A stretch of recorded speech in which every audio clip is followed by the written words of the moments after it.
Hey guys, KUZO here, back with another video, and in this video today we're going to be doing another installment of my redesign series where we take a character from one story and redesign them into another story, setting, or theme and make them feel like they're a part of that world. Today we're going to be redesigning Levi from Attack on Titan into a cyberpunk theme. I was originally going to do a steampunk Levi redesign, but I decided on cyberpunk because I thought it would be cooler to go a little bit more futuristic with it because everything in Attack on Titan is already sort of retro-ish, and there's already steam kind of coming out of the mechanics and everything, which would have felt, fit well with steampunk, but I wanted to kind of go a little bit more left field, something that would be a little bit different. That's not to say that I couldn't do a steampunk redesign for Levi if you guys wanted me to. Let me know in the comment section below. To explain a little bit about what's going on here on screen, this isn't the official illustration that we'll be doing later on in the video. This is something that I recently started doing with my redesign series where I'll actually show my designing process before the illustration. So this is kind of just a concept sheet on what I want the design to look like, so that way once I go do the illustration, it's mostly just focusing on pose and impact. And for the design, I wanted to make sure I had something that resembles the cloak that they wear in Attack on Titan, and so I put a little bit of cloak on him. I made it asymmetrical and had it just going off to one side instead of it going, down symmetrically on both sides. So I thought that would be fun to kind of differentiate it. But what he's wearing isn't necessarily a hood. It's just one of those, I don't know what you would call it, really wide turtleneck. There's probably some sort of official term for it, but I don't know it. And as you can see, I also added some goggles on the head, which I decided not to do because I wanted Levi's hair to really show in the illustration. And this is something I also decided to add in is the thumbnailing process, where I'm just playing around with poses in a very small fashion, just trying to get the overall flow of the illustration that I'm going to be doing. And I thought this would be fun to add in, and you can see a couple poses there, but I decided on this pose that I'm doing right now. And these lines are pretty much just landmark lines for me to know where I'm going to be putting what on the illustration, so I can kind of follow it more accurately when I go to draw traditionally like we are doing now. We have officially started the illustration, and one thing I didn't do in the last one that I did this with is I'm actually going to be inking this as well, and that's going to be coming up obviously after the sketch, but I'm doing the sketch just like I would do for a normal redesign series that I do. So I do put a lot more sketch detail in this than I typically would if I would only do, if I knew I was going to be going in for an ink. I typically leave out a lot of detail, but I made sure to put in all the sketch details for this. For those of you who might be wondering why I would actually leave out details if I knew I was going to be inking it, it's really just a speed preference. So most of the details that I would be doing in pencil, I wouldn't want to have to redo them when inking. So it's kind of like a first time go type of thing, where I would just get, basic structures and lines, and then I'd be able to just ink over it. To talk a little bit more about the design portion in the beginning of the video, I decided that I wanted to make the swords more futuristic, obviously with it being cyberpunk, and I still wanted them to in some way be connected to the whole contraptions that are on his hips and something that is on the back part above his booty. No, but seriously, I wanted to have it still connected in some sort of way, kind of how in Attack on Titan they're connected by cords. I still wanted to have something connected, so I kind of made like an electrical current that you could see, and you'll see me add them in later, but that's something I decided on, because I technically could have left it without any cords or anything, since it would have been futuristic and it can just communicate wirelessly, but I thought it would be fun to show something so it still feels like Attack on Titan and it still has like those specific elements. For the ability to be able to stay up in the air and be able to propel himself, it's obviously not going to be like a steam or a gas or anything like that, so I went with something on the end of the contraptions on his hips that would be able to work as pulses. They would be able to create some sort of pulse that would propel him and be able to keep him in the air and allow him to be able to maneuver in the air. That was the thought process around that.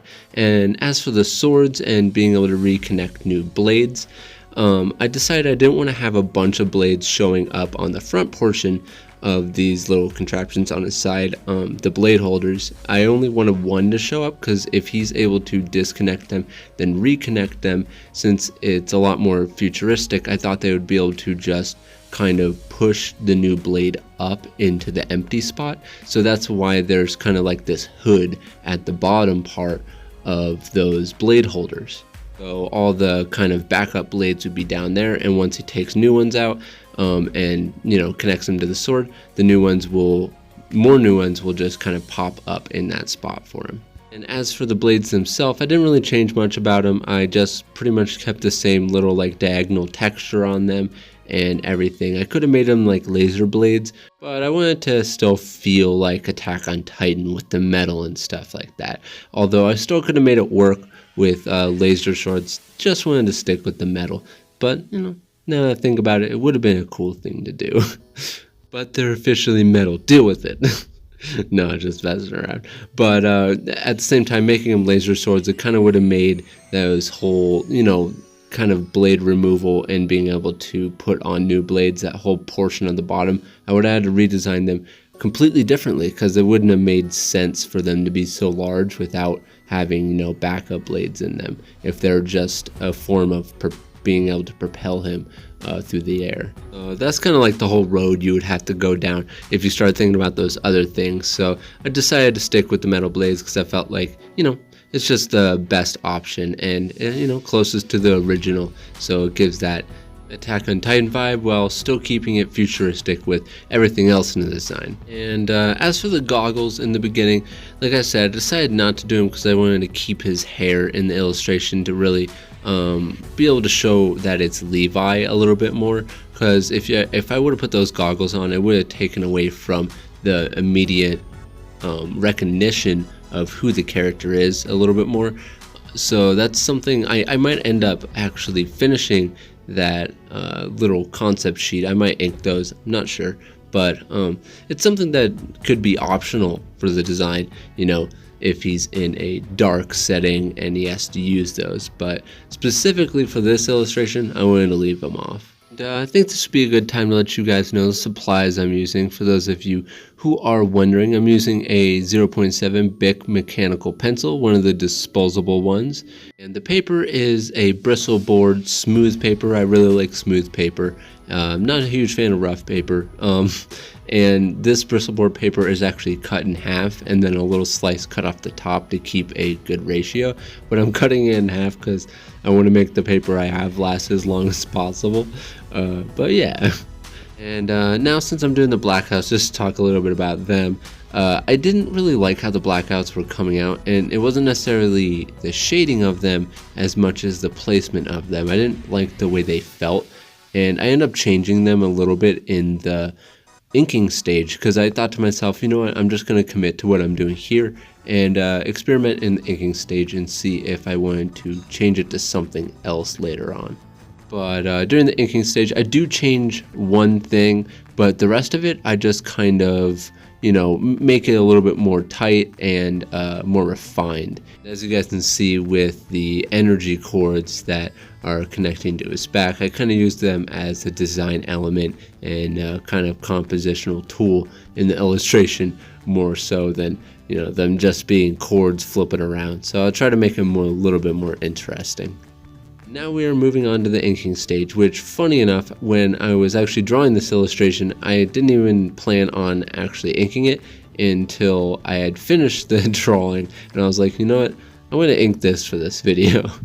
And it seemed like a lot of you guys liked my traditional drawing and then digital inking that I did for my Kimetsu no Yaiba Tanjiro illustration. So I decided to pull that digital inking in here and actually record my hand, and I've been working on trying to get this looking really nice for you guys so that way it doesn't look ruggedy when I'm recording it on a digital screen, because that is a little bit of a problem that I had, and kind of got it to a good standard so that way I'm not just recording the screen, you guys can actually see my hand moving. So it's not like a digital screen record. And as you guys can tell, my digital inking is pretty much just like my traditional inking. I do the same things, I move the canvas around, and I pretty much use the same exact widths. Sometimes I use a bit thicker widths when I'm going digitally, but in general, my process is pretty much exactly the same. So this can work with traditional as well. When I'm going to ink traditionally, I don't think of it any differently because I have my pen set up and the iPad just feels so natural that it's pretty much the same process for me. I use the same techniques and everything like that. The only different things I would have to say is, the rulers. The rulers are easier to use on here than traditional, because if I'm using a dip ink pen, I have to worry about the ink getting underneath the ruler and smudging, and or my ink running out for my microns, because almost all my micron inks have run out by now.